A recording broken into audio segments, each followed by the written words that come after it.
ಬೇಸಿಗೆ ಅಂದ ತಕ್ಷಣ ಕಣ್ಮುಂದೆ ಬರೋದು ಮಕ್ಕಳ ನಗು, ಹಳ್ಳಿ ಮನೆ, ಆಟ ಪಾಠಗಳ ಸಂಭ್ರಮ.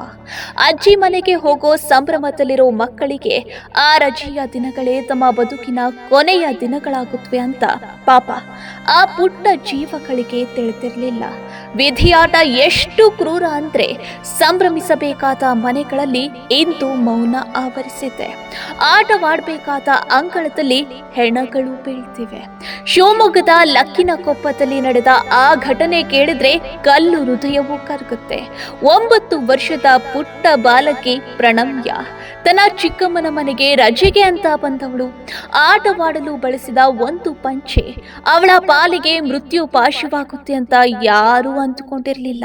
ಕೋಣೆಯ ಬಾಗಿಲು ಹಾಕಿಕೊಂಡು ಜೋಕಾಲಿ ಆಡ್ತಿದ್ದ ಮಗು ಆ ಪಂಚೆಯ ಕುಣುಕಿಗೆ ಸಿಲುಕಿ ಉಸಿರು ಚೆಲ್ಲಿದಾಗ ಆ ತಾಯಿ ತಂದೆಯ ಕನಸುಗಳು ಅಲ್ಲಿಯೇ ಕಮರಿ ಹೋದವು.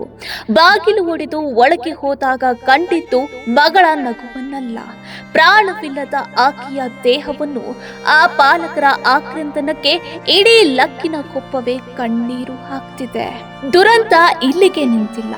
ಬೆಂಗಳೂರಿನಲ್ಲಿ ಬಕೆಟ್ ನೀರಿನಲ್ಲಿ ಮುಳುಗಿ 11 ತಿಂಗಳ ಕಂದಮ್ಮ ಪ್ರಾಣ ಬಿಟ್ಟಾಗ ನನ್ನ ಮಗುವಿನ ಸಾವಿಗೆ ನಾನೇ ಕಾರಣ ಅನ್ನೋ ಅಪರಾಧ ಪ್ರಜ್ಞೆಯಲ್ಲಿ ತಾಯಿಯೇ ಆತ್ಮಹತ್ಯೆ ಮಾಡಿಕೊಂಡಿದ್ದು ಹೆತ್ತ ಕರುಳಿನ ತಲ್ಲಣಕ್ಕೆ ಸಾಕ್ಷಿ. ಇತ್ತ ಚಿಕ್ಕಮಗಳೂರಿನ ಅಯ್ಯನಕೆರೆಯ ತಂಪು ಅರಸಲು ಹೋದ 13 ವರ್ಷದ ಪೃಥ್ವಿರಾಜ್ ಅಕಾಲಿಕವಾಗಿ ನೀರಿನಲ್ಲಿ ಮರೆಯಾದ. ರಜೆಯ ಖುಷಿಯಲ್ಲಿರಬೇಕಾದ ಮಕ್ಕಳು ಇಂದು ಫೋಟೋಗಳಲ್ಲಿ ಫ್ರೇಮ್ ಆಗಿ ಉಳಿಯುತ್ತಿದ್ದಾರೆ. ಇದು ಕೇವಲ ಸುದ್ದಿಯಲ್ಲ ಪೋಷಕರೇ, ಇದು ನಮಗೊಂದು ಎಚ್ಚರಿಕೆಯ ಗಂಟೆ. ಕಣ್ಣ ರೆಪ್ಪೆಯಂತಿರಬೇಕಾದ ಮಕ್ಕಳ ಮೇಲೆ ಒಂದು ಕ್ಷಣ ನಿಗಾ ತಪ್ಪಿದ್ರೂ ಅನಾಹುತ ಕಾತಿರುತ್ತೆ. ಆಟವಾಡುವಾಗ ನೀರಿಗೆ ಇಳಿಯುವಾಗ ಮಕ್ಕಳು ನಿಮ್ಮ ಕಣ್ಮುಂದೆಯೇ ಇರಲಿ, ಯಾಕಂದ್ರೆ ಕಳೆದುಕೊಂಡ ಜೀವ ಮತ್ತೆ ಬರಲ್ಲ. ಆ ನೋವು ತಂದೊಡ್ಡೋ ಶೋಕ ಎಂದಿಗೂ ಮಾಯಲ್ಲ.